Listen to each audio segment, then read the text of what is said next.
Hello friends, welcome to my channel. जैसा कि मैंने लास्ट वीडियो में आप लोगों से कहा था कि मैं इलेक्ट्रिसिटी चैप्टर का वीडियो लेकर के आऊँगी, जिसमें कि 2022 से 2012 तक का मैंने वीडियो बनाया था। तो उसमें वो बहुत लंबा वीडियो हो गया था, इसलिए वो हाफ वीडियो इसमें मैं कवर कर रही हूँ। तो इसमें 2023 का लास्ट ईयर का ये क्वेश्चन छूट गया था इलेक्ट्रिसिटी का। तो चलिए हम लोग इसी से स्टार्ट करते हैं। ये फिगर दिया हुआ है एंड हम लोगों को करंट निकालना है, टर्मिनल वोल्टेज निकालना है। तो फिगर से जैसे हम लोगों को दिख रहा है, ये फिगर में देखिए, इसमें सबसे पहले तो हम लोग को इफेक्टिव रेजिस्टेंस निकालना होगा, क्योंकि करंट जो है इन दोनों पॉइंट के बीच में इस तरह से पास करेगी, इसलिए यहाँ से हम लोग को इन दोनों पॉइंट के बीच का इफेक्टिव रेजिस्टेंस निकालना है। तो ये देखिए, ये 15-15 वाला, ये दोनों तो आपस में सीरीज़ में है, ये इस तरह से सीरीज़ में हो जाएगा। इसका भी 2 पॉइंट है इधर, और इसका भी 30 वाला ओम का भी दोनों पॉइंट एक साथ कनेक्टेड है। तो हम लोग इसका इफ़ेक्टिव रेजिस्टेंस इस तरह से निकालेंगे। इफ़ेक्टिव रेजिस्टेंस पहले हम लोग 15 + 15 कर देते हैं, 30 ओम हो गया ये। और उसके बाद हम लोग इफ़ेक्टिव रेजिस्टेंस निकालेंगे। आर इफ़ेक्टिव 1/30 + 1/30 इस तरह से। तो ये 2/30 1/R है ये, तो R = हो जाएगा 15 ओम। तो इस तरह से ये हम लोगों का इफ़ेक्टिव रेजिस्टेंस निकल गया है। इफ़ेक्टिव रेजिस्टेंस मीन्स ये इसका रिजल्टेंट रेजिस्टेंस भी बोल सकते हैं, रिजल्टेंट, इसका रिजल्टेंट रेजिस्टेंस निकला। अब हम लोगों को रेजिस्टेंस पता चल गया है, और इंटरनल रेजिस्टेंस सेल का दिया हुआ है। ये यहाँ पर ये ईएमएफ दिया हुआ है इतना वोल्ट, एंड आई निकालना है। तो आई हम लोग जानते हैं, आई = क्या होता है, आई = V/R। यहाँ हम लोग को 3.4 दिया है, एंड R यहाँ पर हम लोग को दोनों लेना है, क्योंकि ये इसमें इंटरनल रेजिस्टेंस सेल का भी है। तो ये हम लोगों को जो ईएमएफ है उसको हम लोग, R हम लोगों का 15 निकला है, 15 ही निकला है ना, हाँ 15 निकला है, एन +2 3.4/17। तो ये इससे कट कैंसिल हो जाएगा 0.2। तो 0.2 हम लोगों का एम्पियर ये करंट निकला। इसके बाद टर्मिनल वोल्टेज हम लोग को निकालना है। टर्मिनल वोल्टेज हम लोग निकालने के लिए हम लोग जानते हैं एप्सिलॉन = V - IR। ये फॉर्मूला होता है V + IR, एंड तो V = हो जाएगा एप्सिलॉन - IR, और एप्सिलॉन हम लोग का 3.4 दिया है, I का वैल्यू 0.2 निकला है, एंड स्मॉल r ये है। तो 3.4 - 0.4, तो ये हो जाएगा 3 वोल्ट हो जाएगा ये पोटेंशियल डिफरेंस, ये टर्मिनल वोल्टेज। तो इस तरह से ये 2023 का ये क्वेश्चन सॉल्व हो गया। ये 2019 का क्वेश्चन गिवन है हम लोगों को। इसमें इस तरह से 3 रेजिस्टेंस दिए हुए हैं, कनेक्टेड है, और हम लोग को निकालना है resistance of the circuit when the key is open. जब की ओपन रहता है तब रेजिस्टेंस निकालना है सर्किट का। The current drawn from the cell when the key is open, and the resistance of the circuit is key is closed. और current निकालना है जब की क्लोज्ड हो। तो जब की ओपन होगा तो करंट क्या होगा निकालना है, और की जब क्लोज्ड होगा तब करंट निकालना है। तो इसमें देखिए हम लोग कैसे बना सकते हैं। इसमें जब की ओपन होगा तो इसमें हम लोग देखेंगे कि करंट किस सर्किट से होकर के फ्लो कर सकता है। जब देखिए, जब ये की ओपन है तो करंट यहाँ से निकलेगी इस तरह से, ये इधर आएगी, और ये आगे तो नहीं बढ़ सकती, तो ये यहाँ क्योंकि सर्किट ब्रोकन है तो ये इस 5 ओम से होते हुए पास कर जाएगी, और 5 ओम के रेजिस्टेंस से पास होते हुए ये अंदर चली आएगी। तो जब की ओपन होगा तो यहाँ रेजिस्टेंस हम लोगों का 5 ओम ओनली होगा, और जब की क्लोज्ड होगा तो हम लोगों को इफ़ेक्टिव रेजिस्टेंस इन दोनों को सीरीज़ में प्लस करके इसके साथ पैरेलल में इसका रिजल्टेंट रेजिस्टेंस निकालना है। तो ये क्वेश्चन काफ़ी ट्रिकी क्वेश्चन था, एंड इसका इंटरनल रेजिस्टेंस दिया है 0.5 ओम है। तो जब की ओपन है तो करंट सिर्फ क्या हो सकती है, यहाँ से फ़्लो इसमें फ़्लो होगी, क्योंकि ऊपर नहीं जा सकती है ये, तो यहाँ से फ़्लो होते हुए वो यहाँ से फ़्लो होते हुए यहाँ पर वापस आएगी। तो की ओपन है तो हम लोग का रेजिस्टेंस 5 ओम है एंड V का वैल्यू है, V नहीं यहाँ पर ये एप्सिलॉन दिया है 3.3 इतना वोल्ट है, स्मॉल r दिया है 0.5 r, तो I निकालना है। तो R तो फर्स्ट आंसर तो हम लोगों ने निकाल दिया, सेकंड आंसर A है, ये B निकालना था I, तो I इक्वल टू होगा एप्सिलॉन R प्लस R, और एप्सिलॉन 3.3 दिया हुआ है, R है 5 एंड 0.5, तो 3.3 बाय 5.5, तो ये हो गया 3/5, दैट मीन्स 0.6 एम्पियर निकल गया। ठीक है, तो अब यानी ये तो दो आंसर निकल गया। अब जब की क्लोज्ड है तब निकालना है, की क्लोज्ड होगा तो की को हम लोग क्लोज कर देंगे, तो यहाँ से ये सर्किट कंप्लीट हो जाएगा।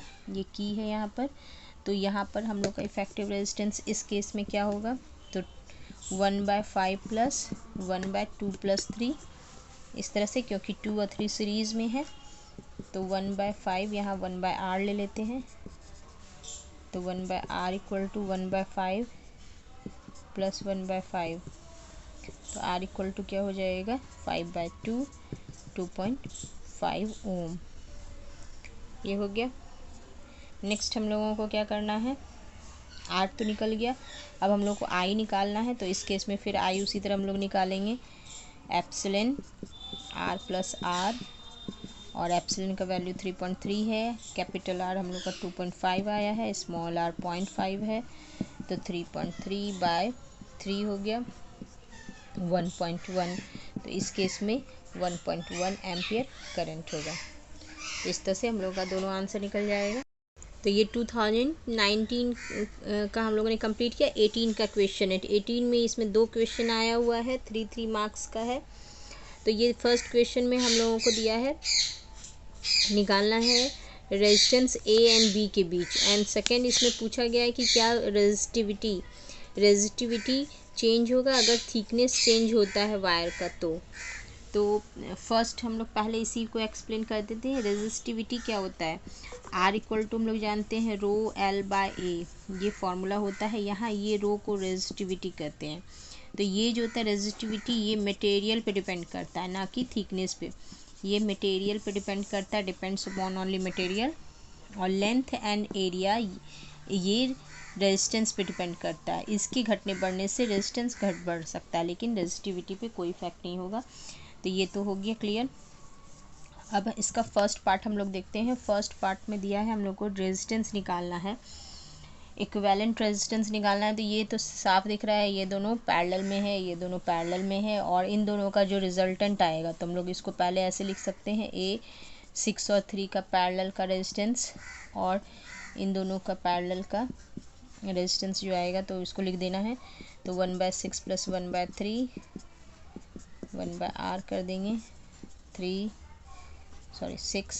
1/2, तो r equal to 6/3, that means 2 ohm. तो ये 2 ओम यहाँ हो गया। अब इसी तरह हम लोग निकालते हैं 1/4 1/4 प्लस 1/12, तो हो जाएगा 12, 3 प्लस 1 1/r, तो r इक्वल टू 12/4 3 ओम हो गया। तो ये 3 ओम हो गया। अब ये दोनों देखिए, इसका ये 2 आया रिजल्टेंट, ये दोनों आपस में सीरीज़ में कनेक्टेड है, तो 5 ओम। तो इक्विवेलेंट रेजिस्टेंस क्या हो जाएगा 5, इक्विवेलेंट रेजिस्टेंस 5 ओम आंसर। अब इसमें एक और क्वेश्चन है, इलेक्ट्रिक आयरन 2018 में टोटल इसमें से 7 मार्क्स के क्वेश्चन पूछे गए थे। 7 मार्क्स का क्वेश्चन है।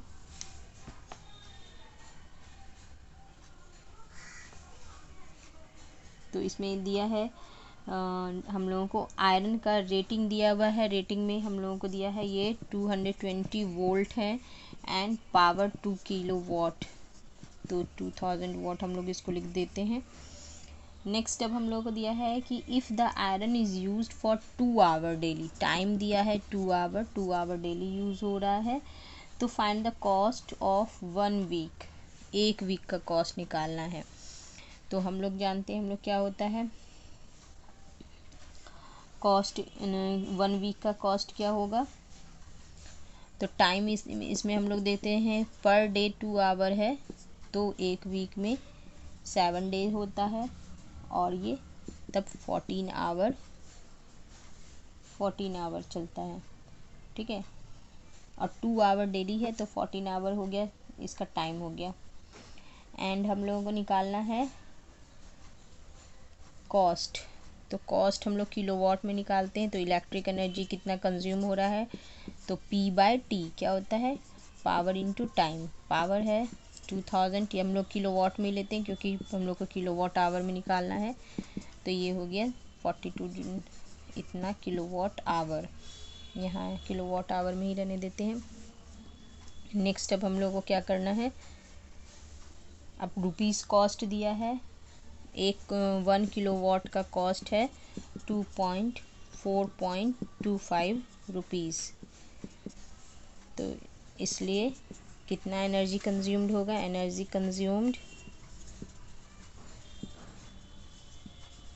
कंज्यूम्ड इक्वल टू 28 इंटू 4.25, इतना जितना आएगा कैलकुलेट करके इतना रुपीज़ हम लोग लिख देंगे। अब why is fuse absolutely necessary, फिर ये ना है सब्जेक्टिव, न्यूमेरिकल्स नहीं है, इसके साथ अटैच है कि फ्यूज़ क्यों नेसेसरी होता है। तो अब चलते हैं हम लोग 2017 में। 2017 का ये क्वेश्चन है, an electric bulb of resistance 500 ohm, draw current of 0.4 ampere and power निकालना है, पोटेंशियल डिफरेंस निकालना है। तो हम लोग को क्या क्या दिया है, रेजिस्टेंस 500 ओम है एंड आई 0.4 एम्पियर है, एंड हम लोग को निकालना है पावर एंड पोटेंशियल डिफरेंस। तो हम लोग जानते हैं P इक्वल टू क्या होता है, V²/R, ठीक है, या फिर P equal to I² R भी होता है। तो हम लोग इस फॉर्मूला से निकालते हैं, P equal to I² R है, तो I का वैल्यू 0.4 का स्क्वायर, R 500 हो गया,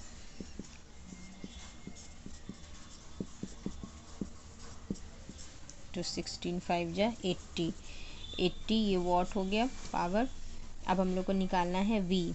तो अब अभी हम लोगों ने ये बताया, इस फॉर्मूला से हम लोग V निकालेंगे। अब हम लोग को पावर पता है, P ऐसे लिख लेते हैं, P equal to V²/R, power 80 है, V निकालना है, V² R हम लोग को 500 दिया है, तो V² इक्वल टू हो गया 500 इंटू 80, तो V इक्वल टू, इसको हम लोग अगर ब्रेक करेंगे 5 इंटू 100 और 4 इंटू 20, इस तरह से ब्रेक कर देते हैं।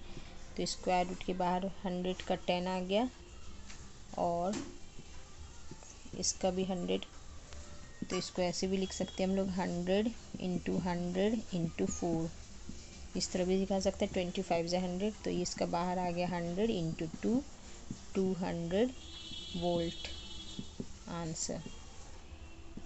तो V निकल गया। अब हम लोग चलते हैं 2016 में। ये 2016 का क्वेश्चन है, इसमें ये ग्राफ बेस्ड क्वेश्चन आया था, ये बहुत ही अच्छा क्वेश्चन है। इसमें लिखा हुआ है कि हम लोगों को V एंड I का ग्राफ दिया है, इसमें 2 ग्राफ है, graph A and V। V/I का ग्राफ अगर मिलता है तो इससे ये रेजिस्टेंस बताता है। अब हम लोग को इसमें बताना है कि इसमें से कौन पैरेलल कॉम्बिनेशन, 2 रेजिस्टर्स का पैरेलल कॉम्बिनेशन वाला ग्राफ है या सीरीज़ का ग्राफ है। इसमें हम लोग को ये और एक्सप्लेन भी करना है क्यों। तो हम लोग जानते हैं कि ये देखिए, ये ग्राफ में जो ग्राफ जितना स्टीपर कम होता है उसका वैल्यू उतना कम है, जो जितना ज़्यादा स्टीपर है मीन्स ये बी ग्राफ जितना ज़्यादा, ये इस तरह से जितना एंगल इसका बढ़ता जाएगा एक्स एक्सिस के साथ, उसका वैल्यू उतना ज़्यादा बढ़ता जाता है। तो यहाँ पर ग्राफ ए का वैल्यू कम है क्योंकि ये लेस स्टीपर है, और हम लोग जानते हैं पैरेलल कॉम्बिनेशन में क्या होता है, ग्राफ का रिजल्टेंट, पैरेलल कॉम्बिनेशन में रिजल्टेंट या इक्विवेलेंट जो बोल सकते हैं, इक्विवेलेंट रेजिस्टेंस जो होता है वो डिक्रीज़ हो जाता है, रेजिस्टेंस डिक्रीज़ होता है। एंड सीरीज़ में इसका जस्ट अपोजिट होता है, रेजिस्टेंस या इक्विवेलेंट रेजिस्टेंस इंक्रीज़ होता है। जितना भी है रेजिस्टेंस उसका वैल्यू इंक्रीज़ हो जाता है। तो अगर इंक्रीज़ हो रहा है तो उसका वैल्यू, आर का वैल्यू मतलब ग्रेटर होगा, और जो डिक्रीज़ हो रहा है रिजल्टेंट पैरेलल में उसका वैल्यू कम होगा। इसलिए यहाँ जो स्मॉलर वाला है ग्राफ ए पैरेलल कॉम्बिनेशन के लिए। अब दूसरा क्वेश्चन है, यहाँ पर एक म्यूज़िक सिस्टम है, इस तरह से दिया है म्यूज़िक सिस्टम जिसमें 400 मिली एम्पियर का करंट फ्लो होता है, और बैटरी का हम लोग को दिया है 12 वोल्ट बैटरी से जब कनेक्ट किया जाता है तो रेजिस्टेंस निकालना है। तो हम लोग को आई गिवन है 400 milli ampere and connected to a battery at 12 volt. तो वोल्ट यहाँ पोटेंशियल डिफरेंस दिया है इसका, और जब रेजिस्टेंस हम लोग को निकालना है म्यूज़िक सिस्टम का तो आर निकालना है। तो हम लोग जानते हैं V equal to I R होता है, तो R equal to V by I हो गया, R equal to V by I. तो वी का वैल्यू 12 है एंड ये आई 400 है, 10⁻³ लेंगे क्योंकि मिली एम्पियर में था, इसको एम्पियर में कन्वर्ट किए, और ये ऐसे हो जाएगा तो ऊपर चला जाएगा, तो ये 30 ओम हो गया, 30 ओम है। तो इस तरह से रेजिस्टेंस अब बोल रहा है the music system is left playing for several hours and finally the battery voltage drops and music system stop playing when the current drops to 320 ampere. तो what battery voltage does the music system, बोल रहा है कितनी voltage पे ये music system stop हो जाएगी अगर करंट ड्रॉप हो करके 320 मिली एम्पियर हो जाता है। तो अब हम लोगों को रेजिस्टेंस पता है उस म्यूज़िक सिस्टम का, और हम लोग जानते हैं रेजिस्टेंस तो चेंज नहीं हो सकता, अगर करंट चेंज हो रहा है तो वोल्टेज चेंज होगा। तो हम लोग अब V का वैल्यू निकालेंगे। V इक्वल टू क्या होता है, आई आर होता है। I का वैल्यू दिया है 320 मिली एम्पियर घट के हो गया था, और यहाँ पर R20 निकला हम लोगों का, 30 निकला है। तो इसको हम लोग 3 से मल्टीप्लाई कर देंगे, 3 2 जा 6, 3 3 जा 9, 1 2, 9.6 वोल्ट हो जाएगा, ये 9.6 वोल्ट आंसर।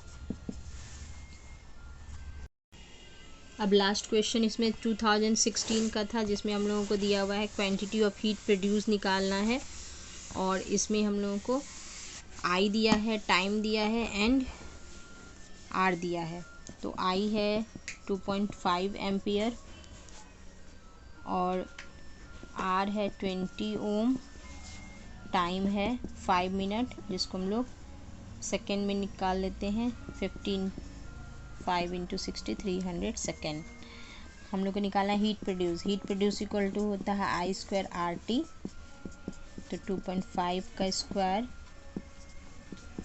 इंटू 20 इंटू 300, इसको हम लोग सॉल्व कर लेंगे तो आ जाएगा